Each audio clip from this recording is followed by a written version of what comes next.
আসসালামু আলাইকুম viewers, welcome back to my channel Tanzila kitchen house. আবারও হাজির হয়ে গেলাম আপনাদের মাঝে আরও একটি নতুন রেসিপি নিয়ে। আর আজ আমি আপনাদেরকে তৈরি করে দেখাবো রংপুরের মানুষের অত্যন্ত জনপ্রিয় একটি খাবার, ডিম তেলানি।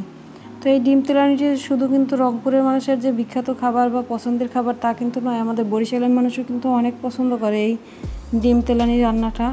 তো এখন আমি চুলায় একটা প্যান বসিয়ে দিয়ে তার মধ্যে দিয়ে দিয়েছি আমি 1/3 কাপ পরিমাণে পেঁয়াজ কুচিটাকে একটু নেড়ে চেড়ে হালকা ব্রাউন কালার আসা পর্যন্ত আমি ভেজে নিয়েছি। তারপর আমি দিয়ে দিয়েছি এখানে 2টা মিডিয়াম সাইজের পেঁয়াজ আর 3টি কাঁচামরিচ আমি একসাথে পেস্ট করে নিয়েছিলাম ব্লেন্ডার করে। তো সেটাকে আমি এখানে দিয়ে দিয়েছি, দিয়ে একটু নেড়ে চেড়ে তারপর আমি এর মধ্যে দিয়ে দিয়েছি 1/2 চা চামচ পরিমাণে আদা বাটা, 1/2 চা চামচ পরিমাণে রসুন বাটা। দিয়ে আমি এগুলোকে আবার একটু নেড়ে চেড়ে কষিয়ে নিয়েছি কিছুক্ষণের জন্য। এরপর আমি এর মধ্যে দিয়ে দেব স্বাদ মতো লবণ, আর এখানে আমি দিয়ে দিচ্ছি 1/2 চা চামচ পরিমাণে হলুদের গুঁড়া, 1/2 চা চামচ পরিমাণে লাল মরিচের গুঁড়া, আর 1/2 চা চামচ পরিমাণে আমি দিয়ে দিচ্ছি এখানে কাশ্মীরি মরিচের গুঁড়া।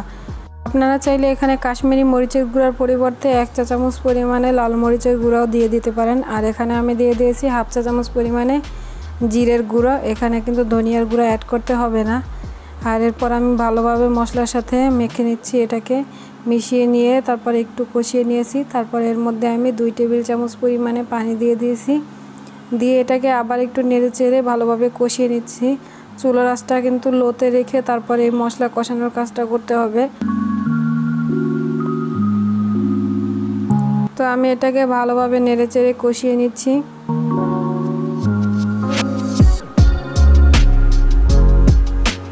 কিছুক্ষণ কষিয়ে নেওয়া হয়ে গেলে তারপর আমি এ পর্যায়ে এর মধ্যে দিয়ে দেব 1.5 কাপ পরিমাণে পানি। 1.5 কাপ পরিমাণে পানি দিয়ে তারপর আমি এটাকে একটু নেড়ে চেড়ে মিক্স করে দিয়েছি। আর এই পানিটাকে কিছুক্ষণ ফুটিয়ে নেব আমরা। আর এই 1.5 কাপ পানিকে আমি একটু জাল করে টানিয়ে 1 কাপ পরিমাণ করে নেব।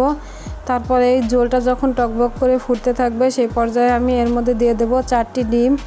ডিমগুলোকে কিন্তু আমি ভেঙে এরকম একটা বাটিতে নিয়ে নিয়েছি, আর বাটি থেকে ঢেলে ঝোলের ভিতরে দিয়ে দিচ্ছি আমি এখানে। আপনারা যদি এই পরিমাণে মশলা ব্যবহার করেন সেক্ষেত্রে 4টা ডিমই অ্যাড করবেন, আর যদি এর থেকে মশলার পরিমাণটা একটু বাড়িয়ে নেন সেক্ষেত্রে ডিমের পরিমাণটা একটু বাড়িয়ে নিতে হবে। তারপর আমি এটাকে ঢাকনা দিয়ে ঢেকে রেখে দেব 3 মিনিটের জন্য। 3 থেকে 4 মিনিটের মধ্যে এটা কিন্তু একদম ভিতর থেকে কুক হয়ে যাবে। তারপর এটাকে একটু নেড়ে নিচ থেকে দেখে নিচ্ছি যে তলায় লেগে গেছে কিনা।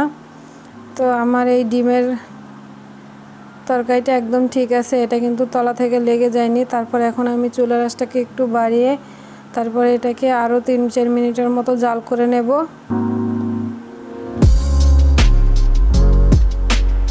3-4 মিনিট জাল করার পরে এর ঝোলটা কিন্তু একদম টেনে গেছে।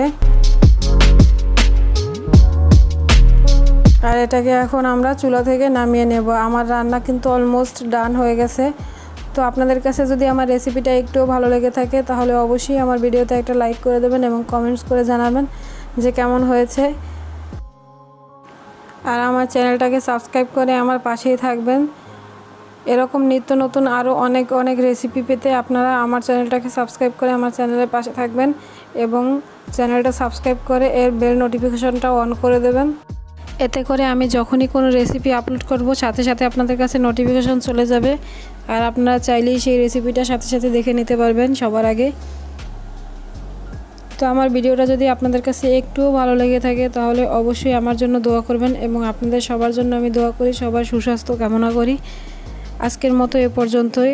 আবার সামনে কোনো রেসিপি, নতুন কোনো রেসিপি নিয়ে আপনাদের সাথে হাজির হয়ে যাব। Thank you for watching my video.